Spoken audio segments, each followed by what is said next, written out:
Армысыздар, ардақты ағайын, біз өздеріңізбен бірге бүгін Абайдың 38-ші қара сөзінің жалғасын оқитын боламыз. Басына һәм бір өзіне өзгешелік бермек, адам ұлын бір бұзатын іс. Әрбір наданның бір тарихатқа кірдік деп жүргені біз бұзылдық дегенменен бір болады. Хәкім ғалым асылда бір сөз, бірақ ғаррафта басқалар түр. Дүниеде ғылым захири бар. Олар айтылмыштарды жазылмыштар оны нақлия деп та айтады. Бұл нақлияға жүйріктер ғылым атанады. Құдай тәбәрәкка уа тағала ешбір нәрсені себепсіз жаратпаған. Мұны ізерлеп, тәфәккару фи әллә илләхи деген хадисте бинән бұл сұңғати құдадан ізерлеп құмар болып, ибратланушыларға тыю жоқ. Бәлки сұңғатынан себебін білмекке құмарлықтан сәни ғашықтық шығады. Құдай тәбәрәкка затына пендесінің ақылы жетпесе, дәл сондай ғашықпын демек те орынсыз. Ғашық махшуғлыққа халық бірлән махлуқ ортасы мүнәсибәтсіз. Алла тағаланың пендесін махаббат уа мәрхәмәт бірлән жаратқанын біліп, махаббатына махаббатпенен ғана елжіремекті Құдаға ғашық болды дейміз. Олай болғанда, хикмет Құдаға пенде өз ақылы жетерлік қадірін ғана білсем деген әрбір істің себебін іздеушілерге хәкім ат қойды. Бұлар хақ бірлән батылды айырмаққа, себептерін білмекке тырысқандарменен, һәммәсі адам баласының пайдасы үшін ойын күлкі түгіл, дүниедегі бүкіл ләззат бұларға екінші мәртабада қалып, бір ғана хақты таппақ, әрбір нәрсенің себебін таппақпенен ләззаттанады. Адаспай тура іздеген хакимдер болмаса, дүние ойран болар еді. Фиғыл пәнденің қазығы. Осы жақсы хакімдер әр нәрсе дүниеде бұлардың истихражы бірлән рауаж табады. Бұлардың ісінің көбі дүние ісі. Ләкин осы хакімдердің жасаған таратқан істері. Әд-дүния мәзрағатул ахирет дегендей, ахиретке егіндік болатын дүние сол. Әрбір ғалым хакім емес, әрбір хакім ғалым. Ғалымдарының нақлиясы бірлән мұсылман иман тахлиді кәсіп қылады. Хакімдердің ғақлияты бірлән жетсе, иман якини болады.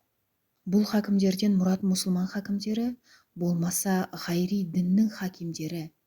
Агар шафат любни тәжудни делінсе де, дүниенің һәм адам ұғылы өмірінің сырына жетсе де, діннің хақ мағрифатына жете алмағандар. Бұлардың көбі иманның 7 шартынан бір Алланы танымақтан ғайри, яғни алтауына кім күмәнді, кімі мүнкір болып, тахихлай алмағандар. Егер бұлар дін ұстазымыз емес болса да, дінде басшымыз Құдайдың елшісі, пайғамбарымыздың хадис шәріфі «Хайрун нәсмән янфағу нәс» деген. Бұл хакімдер ұйқы, тыныштық, әуес қызықтың бәрін қойып, адам баласына пайдалы іс шығармақлығына, яғни электрияны тауып, аспаннан жайды бұрып алып, дүниенің бір шетінен қазір жауып алып тұрып, от пен суға қайласын тауып, 1000 адам қыла алмастай қызметтер істетіп қойып тұрғандығы, уақсусан адам баласының ақыл пікірін ұстартып, хақ пенен батылдықты айырмақтықты үйреткендігі, баршасы нафиғлік болған соң, біздің оларға міндеткерлігімізге дау жоқ. Бұл заманның молдалары хакім атына дұшпан болады. Бұлар білімсіздік бәлки бұзық фиғыл. Әл-инсан ғаддулла мә жәхилға хиссап. Олардың шәкірттерінің көбі біраз ғарап парсыдан тіл үйренсе, бірлі жарым болымсыз сөз бахас үйренсе, соған мәз болып, өзіне өзгешелік беремін деп әуре болып, жұртқа пайдасы тимек түгілі түрлі зарарлар хасил қылады, қасқойменен мақтаменен қауымды адастырып бітіреді.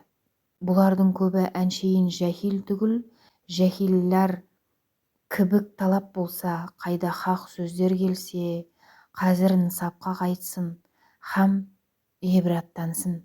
Рас сөзге ор қазып тор жасамақ не деген ынсап, құр өзімшілдік, һәм әр өзімшілдік адам баласын бұзатын фиғыл. Растың бір аты хақ, хақтың бір аты Алла.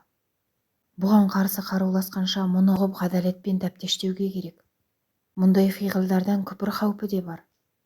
Және пайғамбарымыз саллаллаху алейхи уассалам ақыр заманда бір жылдық бір күн болар дегенде, сахабайин кәрәмләр бұл бір жылдық бір күнде намаз нешеу болар деп сұрағанда, оның пәтуасын сол заманның ғалымдары білер деген сөзінен ғибратланып қарасаң, замана өзгеруімен қағидалар өзгермегін білдіргені мағлұм болады. Бұл күндері тәхсил ғулум ескі медреселер ғұрпында болып, бұл заманға пайдасы жоқ болады. Соған қарай Ғұсманияда мектеп харбия, мектеп рушидиялар салынып, жаңа низамға айналған. Мұндағылар ұзақ жылдар өмір өткізіп, ғылымды пайдасыз ұзақ бахастар, бірлән күнін өткізіп, мағиша дүниеде надан бір иессіз адам болып шығады да, ешбір хақиретке лайықты жоқ болған соң, адам аулауға, адам алдауға салынады. Көбінесе мұндай ессіздердің насихаты да тәсерсіз болады. Дүниенің мағмұрлығы біртүрлі ақылға нұр беріп тұратұғын нәрсе. Жоқшылықтың адамды хайуандандырып жіберетіні де болады. Бәлки дүниенің ғылымын білмей қалмақтық бір үлкен зарарлы надандық, ол Құранда сөгілген. Дүниеде кімде-кім өзіне өзгешелік бермек хасада бірлән, малға махаббатын аударған дүние болмаса, ихсанда қолым қысқа болмасын деп, һәм өзім біреуге тамғылы болмайын деп, малға махаббатын аудармай, ізгілікке бола, халал кәсіп бірлән тапқан дүние емес. Біз ғылымды сатып мал іздемек емеспіз. Мал бірлән ғылым кәсіп қылмақпыз. Өнер өзі де мал.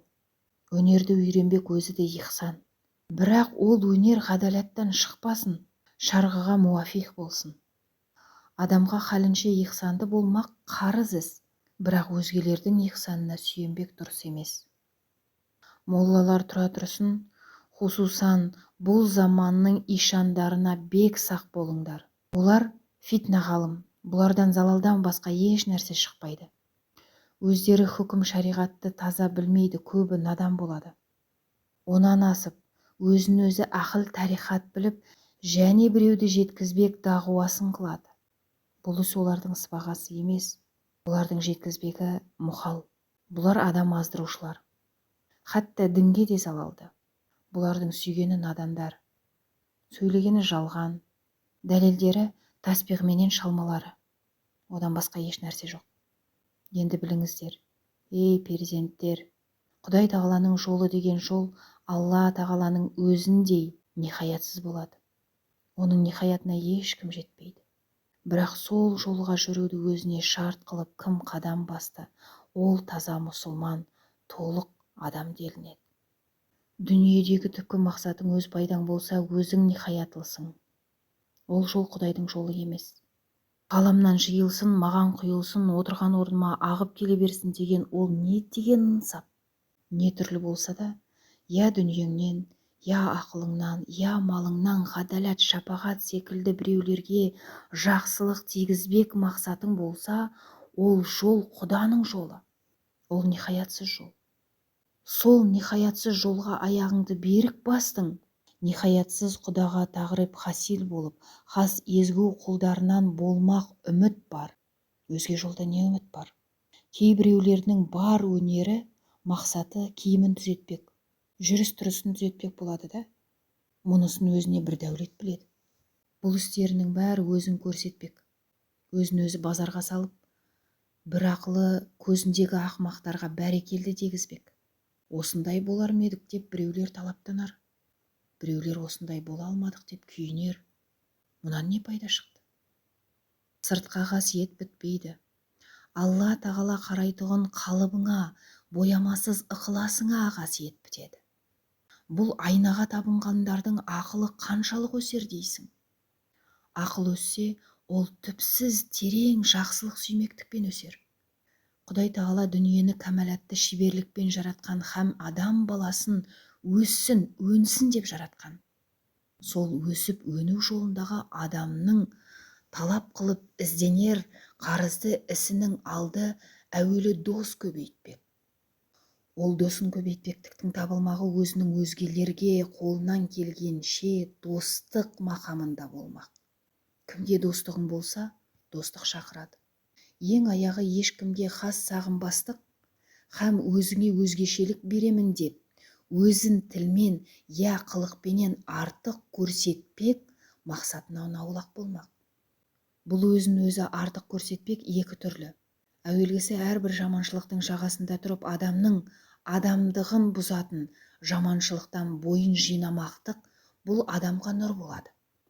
Екіншісі өзін өзі өзгешелікпен артық көрсетпек, адамдықтың нұрын, гүлін бұзады. Үшіншісі қастық қылмақ, қор тұтпақ, кемітпек. Олар дұшпандық шақырады. Хам өзі өзгеше тұтатын демектің түбі мақтан.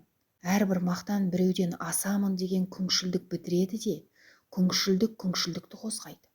Бұл үш түрлі істің жоқтығы адамның көңіліне тыныштық береді. Әрбір көңіл тыныштығы көңілге талап салады. Күллі адам баласын қор қылатын үш нәрсе бар. Сонан қашпақ керек. Әуелі надандық, екіншісі еріншектік, үшіншісі залымдық деп білерсің. Надандық білім ғылымның жоқтығы, дүниеде ешбір нәрсе оларсыз біліп болмайды. Білімсіздік хайуандық болады.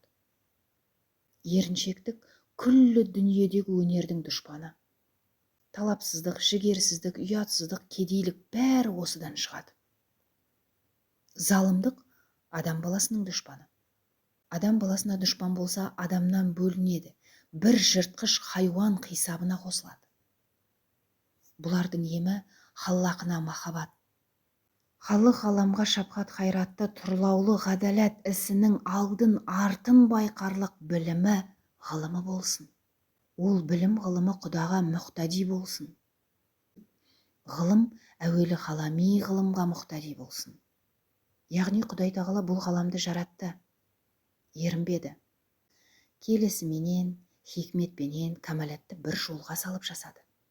Сіздердің ісіңіз де бір жақсылық бина қылып, арқа сүйерлік шеберлікпенен болсын. Және Құдай тағала әрне жаратты. Бір түрлі пайдалы хикметі бар.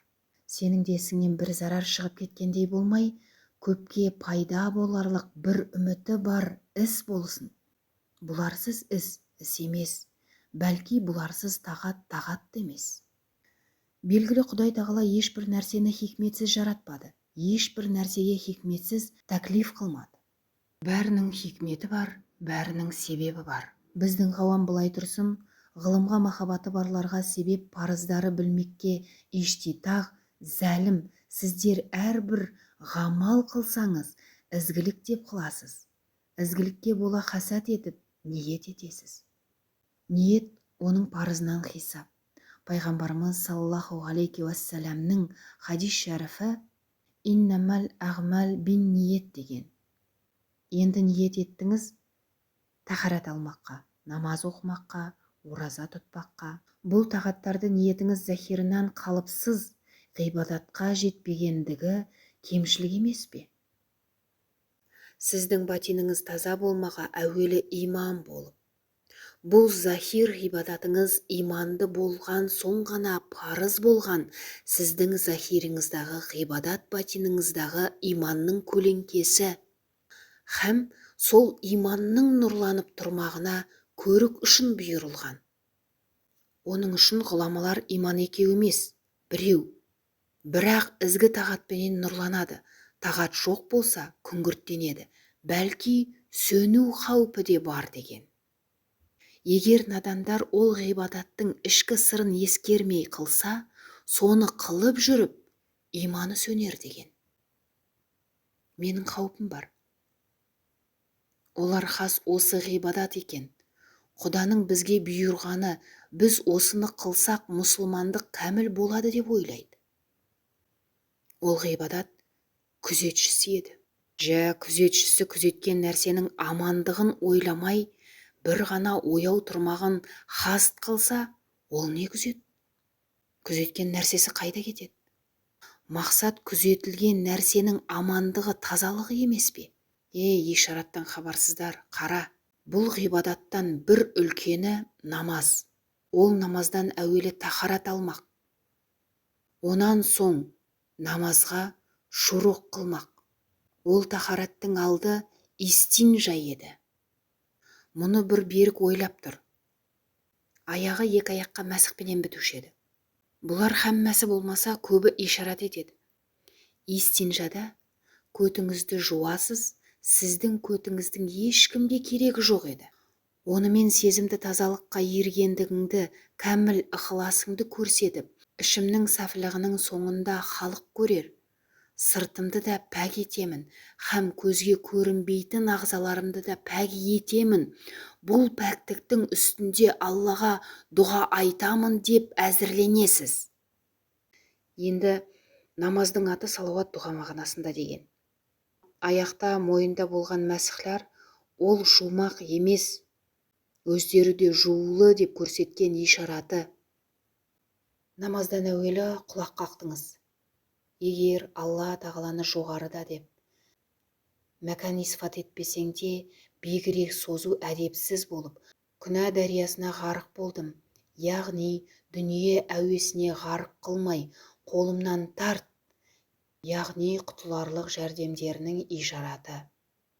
Онан соң қиямда тұрып қол бақыламақ, құл қожа алдында тұрмақ, бұқараға патша алдында тұрғаннан артық Алланың қадіріне, өзінің ғажиждығына икрарының беріктігін көрсеткен ишараты. Қыблаға қарамақ, әрине Құдай тағалаға ешбір орын мүмкін емес болса да, зияратын парыз еткен орынға жүзін қаратып, сондағы дұғадай қабылдыққа жақын болар ма деген ишараты. Онан соң хираәт, яғни сүррахи фатиха оқисың. Мұнда бірақ сөз ұзарады. Ол фатиха сүресінің мағыналарында көп сыр бар. Рукух, бас ұрмақ алдында құда қазірге ұқсас ол да ишарат. Сәжделер әуелі жерден жаралғанына ықрары. Екіншісі, және жерге қайтарына ықрары. Бас көтермек және тіріліп, сұрау бермегіне ықрарының ишараты. Қағадат ұл-ахир дұғаның ақырында Аллаға тахият, одан тәшәхуд, одан салауат, пайғамбарымыз саллаллаху алейхи уәссәламға айтпақ үшін ең ақырғы сәлеммен тауысасыз. Яғни Алла тағаладан не тілеп дұға қылдыңыз? Ол дұға қазинасы күллі мұсылмандарды ортақтастырып, оларға да сәлеметшіл тілеп, һәм рахмет тілеп бітіресіз. Бұл сөзден не ғибратландық?